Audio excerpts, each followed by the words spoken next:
श्री स्वामी समर्थ अवधूत चिंतन श्री गुरुदेव दत्त. कसे आहात? मजेत आहात ना? असंच पाहिजे, कारण तुमची पूर्ण कनेक्टिव्हिटी माझ्याशी आहे. तर आताची जी एनर्जी बघणार आहे ती आपण यासाठी या डेक मधून बघणार आहे. स्पेशली डेक जी गीता,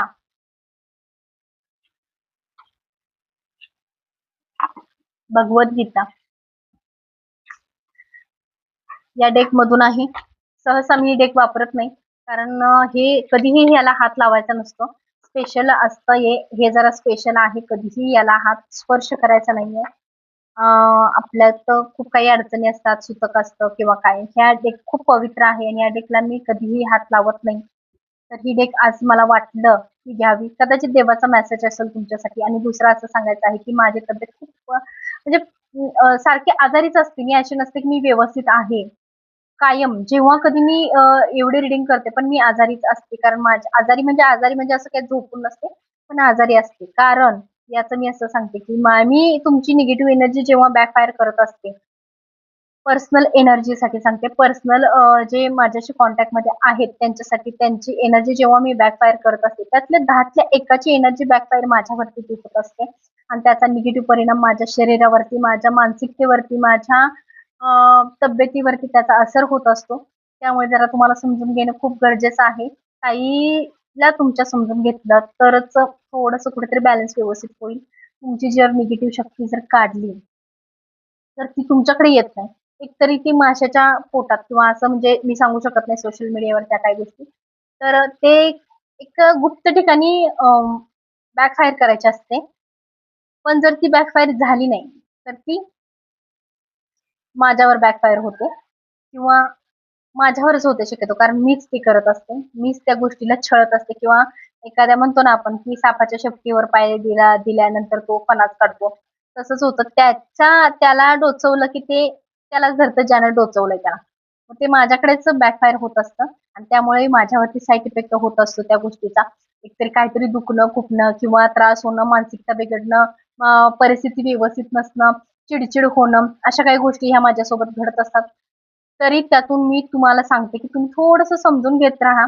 WhatsAppवरती खूप सारे जण मेसेज करतात, पे करून ठेवतात रीडिंगसाठी. त्यांना वेळेवर रीडिंग जर भेटत नसेल, तर थोडंसं कुठेतरी समजून घ्यावं अशी माझी इच्छा आहे. थोडीशी छोटीशी प्रार्थना आहे तुमच्यासाठी. बस इतकंच काही नाही. ही जी डेक आहे यावरती आता आपण बघणार आहोत तुमची एनर्जी. मी काय मुद्दा मांडणार नाहीये की हे का ते का किंवा तुमच्या सोबत काय घडणार आहे किंवा काय, काही सुद्धा नाही. जे येईल ते मी तुम्हाला सांगणार आहे. जे काही येईल ते मी तुम्हाला सांगणार आहे. काहीही येईल तुमच्यासाठी ते मी तुम्हाला सांगणार आहे.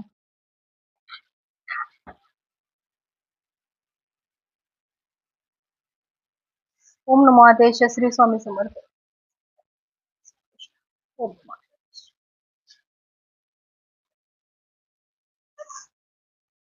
सुरक्षा, एक सुरक्षा आहे तुमच्यासाठी. भाऊ 2 कार्ड आले.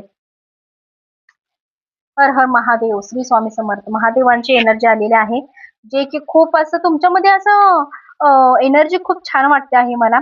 मुक्त के प्रसार बघा, अशी एनर्जी आहे तीव्रतेची की जे की तुमच्या मध्ये एक असं स्ट्रॉंगली विचार काहीतरी चाललेला आहे, पण तो सत्यात उतरत नाहीये किंवा त्यावरती तुम्ही अजून तरी डिसिजन घेतलेलं नाहीये. पण तुम्हाला ती गोष्ट बदलण्याची किंवा त्यातून बाहेर पडण्याची एक वेळ, एक twist तुमच्या आयुष्यात निर्माण झालेली, पण त्यावरती तुम्ही डिसिजनच घेत नाही. आणि दुसरं असं आहे की तुम्हाला स्वप्न खूप पडतायत आणि स्वप्नामध्ये देवीचं स्वप्नाचं दर्शन जास्त होत आहे. एक देवी आणि महादेवांचं, महादेवांची पिंड असेल किंवा स्वतः महादेव असतील किंवा त्यांचं डमरू येत असेल किंवा स्वामी समर्थांचं नाव आलं तोंडात. बहुतेक स्वामी समर्थ पण येत असतील, कारण माझं कंटिन्यू तोंडात स्वामी समर्थच नाव असतं. It's okay. स्वप्नात जर स्वामी समर्थ येत असतील तरी सुद्धा तुम्ही ते घेऊ शकता. आणि सर्पदर्शन सुद्धा होतंय खूप जणांना. सर्पदर्शन सुद्धा होतंय. का होतंय हे बघू आपण पुढे. पण आता सर्पदर्शन तर तुम्हाला होतंय. स्वप्न पडत आहेत एका देवीचं, जे तुमच्या सोबत आहे अशा देवीचं, आणि ज्या देवीला तुम्ही नवस केले, प्रसाद चढवतो एक म्हणून असं कुणाला तरी बोलला असाल, अशा देवाचं स्वप्न तुम्हाला पडतंय. आणि त्या गोष्टीतून तुम्हाला विसरलाय ती गोष्ट, स्वप्न विसरलाय तुम्ही, हे पण दिसतंय इथं.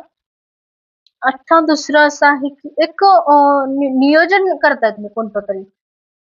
नियोजन करताय. बहुतेक स्वतःसाठी असेल किंवा दुसऱ्यासाठी असेल, पण नियोजन हे करताय आणि खूप शांततेने करताय. माइंडसेट खूप शांत आहे तुमचा आणि ते नियोजन करताय. त्या नियोजनातून तुम्हाला बाहेर पडायचंय आणि ते सत्यामध्ये उतरवायचंय. हे तुमच्या आयुष्यामध्ये आता सुरू आहे. आणि दुसरं असं आहे, की लहान मुलांसाठी कोण प्रयत्न करत असेल, तर त्यांना अपत्य लवकरात लवकर होताना दिसत आहे. हनुमान चालीसा वाचायची आहे तुम्हाला दररोज आणि तुम्ही एक नवस करताय देवाला, जे की तुम्हाला अपत्यासाठी असणार आहे आणि ते लवकरात लवकर ड्रीम तुमचं कंप्लीट होताना दिसतंय. एक पुत्रप्राप्ती तुमच्या आयुष्यामध्ये होताना दिसते आहे आणि एक असुर, एक जो व्यक्ती जो तुम्हाला त्रास देतोय त्याचा कुठेतरी नाश होताना दिसतोय. खूप नाश होताना दिसतोय त्या व्यक्तीचा. जे की तुमच्यावरती असं पण आहे की तुम्हाला जर संतती होत नसेल, तुमच्या संसारात विघ्न येत असेल, तुमच्या दोघात एकता नसेल, तर तुमच्या दोघांमध्ये एक निगेटिव्ह शक्ती म्हणजे एक असुर आहे, जो त्रास देण्याचा प्रयत्न करतोय तुम्हाला. तो कुठेतरी नाश होताना दिसतोय आणि ते नाश होण्यासाठी आणि तुमच्या आयुष्यात सुख येण्यासाठी तुम्हाला हनुमान चालिसेचं पठण करायचं आहे. हे इथं दिसतंय. आणि कृष्ण ही पूर्ण एनर्जी मला असं म्हणजे ह्याची वाटते प्रेग्नेन्सीसाठी प्रेग्नेन्सीसाठी पूर्णपणे पूर्ण एनर्जी जी आहे ती प्रेग्नेन्सीसाठी आहे. गाईचं देशी गाई जे असेल तर तिचं तुम्हाला तिला गाईला घास घालायचा आहे. गाईला तुम्हाला पिवळा लाडू, पिवळा नैवेद्य तुम्हाला अर्पण करायचा आहे. खूप छान एनर्जीज येत आहेत तुम्हाला माहिती नाही का? पण ही एनर्जी खूप छान येत आहे. मोरपीस घरामध्ये तुम्हाला ठेवायचा आहे. कुठेही ठेवा किंवा ज्या दरवाजातून तुम्ही आत येताय त्या दरवाजाच्या बरोबर पाठी म्हणजे समोरच्या दिशेला जिथं आपण आत प्रवेश करतो त्याच्या लगेच लागूनच उजव्या बाजूला, डाव्या बाजूला जरी ठेवलं तरी हरकत नाही. अशा ठिकाणी ते मोरपीस ठेवायचे आहेत आणि मूड फ्रेश ठेवायचा आहे. मूड फ्रेश ठेवायचा आहे आणि आयुष्यामध्ये एक काळी जादू, काळी क्रिया त्याला कुठे जागा राहणार नाहीये तुमच्या आयुष्यात.